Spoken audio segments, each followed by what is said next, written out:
नमस्कार दर्शक बंधु पाणीपाग अपडेट रे आपनको स्वागत। राज्यर विभिन्न अंचल में प्रबल वर्षा पर एवं राज्य को आसुची सुखिला पाग। आपण शुणिक आश्चर्य हेबे वर्तमान लघुचाप प्रभाव में केवल उत्तर ओडिशा ही भल बर्षिला। उपकूल ओडिशा दक्षिण पश्चिम ओडिशार विभिन्न अंचल में सामान्य वर्षार परिमाण कम रही। तेबे पुणी एक लघुचाप हेबो बोली किछि मॉडल आकलन करुछंती। तेबे आसंतु आज वीडियो आलोचना करबा पाणीपागर असल चित्र आगामी दिन में केमिति घटिबो। दर्शक बंधु वर्तमान परिस्थिति रे सैटेलाइट इमेज आप देखि पारथिबे वर्तमान ओडिशा रो धीरे धीरे बादल हटिबार लागिछि, किंतु पश्चिम आभ्यंतरीण एवं उत्तर ओडिशा केतक अंचल रे आगामी 24 घंटा मध्य हल्का फुल्का वर्षा हेबो। आपन जो रहउछि जेमिति कि संबलपुर, सुंदरगढ़, ता सहित बरगढ़, एमिति कि सोनपुर, ता सहित दर्शक बंधु मयूरभंज, केन्द्रापड़ा, जगतसिंहपुर, ता सहित जो रहउछि कटक, जाजपुर, ढेंकानाल, अनुगुल एही सब जिलार स्थान स्थाने हल्का मध्यम धरण वर्षा हेबो। दक्षिण ओडिशा, पश्चिम ओडिशा, ता सहित पूर्व ओडिशार विभिन्न अंचल में पाग शुक्ला भली स्थिति देखा मिल पारे। कौन बड़ वर्षा वर्तमान स्थिति हबार आशा नहीं। एवं आलोचना करबा वायुर चलन माध्यम कौन रही पाणीपाग स्थिति। दर्शक बंधु मान कमेंट रोचे कौन कमेंट रोचे ना आपण प्रत्येक वीडियो रे समान स्थिति कहते समान वीडियो करुँच वीडियो करुँच कहीं आपण किसी नुआ देखुना। दर्शक बंधु कहूँ चाहिए पाणीपागर कौन नुआ देखा जाए ना, कारण ये कौन फिल्म चैनल नुहे कि कौन सीरियल नुहे। मुझे किसी नुआ देखेबी केवल पाणीपाग रिलेटेड आपको समस्त तथ्य देवाक चेष्टा करी। से तो बहुत दर्शक बंधु मैंने बहुत भल कमेंट दौरान से आपको बहुत बहुत धन्यवाद। तेज दर्शक बंधु आप देखूँ वर्तमान समय राज्यर विभिन्न अंचल में प्रबल वर्षा हेबो।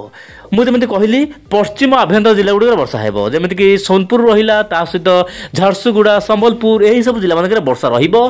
किंतु दक्षिण पश्चिम मौसुमी बायु सामान्य सक्रिय रही। किंतु जहाँ जना पड़ुछि वायुर चलन माध्यम वर्षार परिमाण कमिजिबो। किंतु 29-30 यही 2 दिन उत्तर उपकूल केतक अंचल में पुणी प्रबल वर्षा हेबो। तापर वर्षार परिमाण धीरे धीरे ह्रास पाइबा नहीं मॉडल आकलन करुछंती। तेबे दर्शक बंधु वर्तमान स्थिति में मध्य प्रदेश आड़ को मुहाउछि आपन जो सृष्टि होता लघुचाप यार प्रभाव ओडिशा पर धीरे धीरे कमिबो। केवल 29-30 तारिख में राज्यर केतक अंचल में वर्षा हेबा नहीं, जहाँ वायुर चलन माध्यम वर्तमान जना पड़ुछि। एबे देखिमा मॉडल कौन रही आकलन खास करके एआई मॉडल। दर्शक बंधु एआई मॉडल पूर्वानुमान रहुछि कि वर्तमान लघुचाप प्रभाव झारखंड रे प्रबल वर्षा हैला, छत्तीसगढ़ में भल वर्षा हैला, बिहार रे केतक अंचल में अत्यधिक भारी वर्षा हैला, किंतु मध्य प्रदेश रे केतक अंचल में प्रबल वर्षा हेबो बोली जहाँ सूचना मिलुछि। किंतु बड़ खबर जहाँ एआई मॉडल कहूछि एही लघुचाप पर कौन लघुचाप नहीं आगामी 8 तारिख पर्यंत माने अगस्त 8 तारिख पर्यंत कौन लघुचाप नहीं बोली जहाँ सफा सफा बड़ सूचना देछि एआई मॉडल।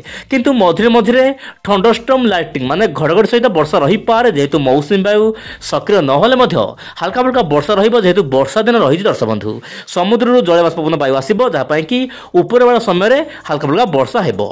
एबे देखिबा जो रहउछि लॉन्ग रेंज फोरकास्ट माध्यम ईसीएम डब्ल्यूएफ मॉडल कौन आकलन करिछि। दर्शक बंधु यही मानचित्र होउछि अगस्त 1 रु अगस्त 14 तारिख मध्य। दर्शक बंधु 14 दिन मध्य देशर विभिन्न भाग में मौसुमी जीव विराम को माने ब्रेक फेज आरंभ हो मौसुमी राज्यर विभिन्न अंचल देशर विभिन्न भाग में वर्षा कमिजिब। केवल आपनकर बिहार, पश्चिमबंग, बांग्लादेश केतक अंचल में मध्यम धरण वर्षा रहिबो। ता सहित तमिलनाडु, गोवा आखपाख अंचल में हल्का फुल्का वर्षा रहिबो। तेबे दर्शक बंधु आगामी दिन में आउ सब कौन नुआ नुआ तथ्य आसुछि पाणीपाग को लेकिन मु आपनको समस्त तथ्य ओइंड ओडिया चैनल माध्यम जनवाक चेष्टा करी। किंतु बड़ खबर हेउछि अगस्त 1 तारिख रु प्राय 14 तारिख मध्य मौसुमी ब्रेक फेज आरंभ हो गरम गुड़गुड़ी बढ़िबो। देखिबार कथा आगामी दिन पाणीपाग को लेकिन कौन तथ्य आसुछि। आज एतिकी। नमस्कार, जय जगन्नाथ दर्शक बंधु।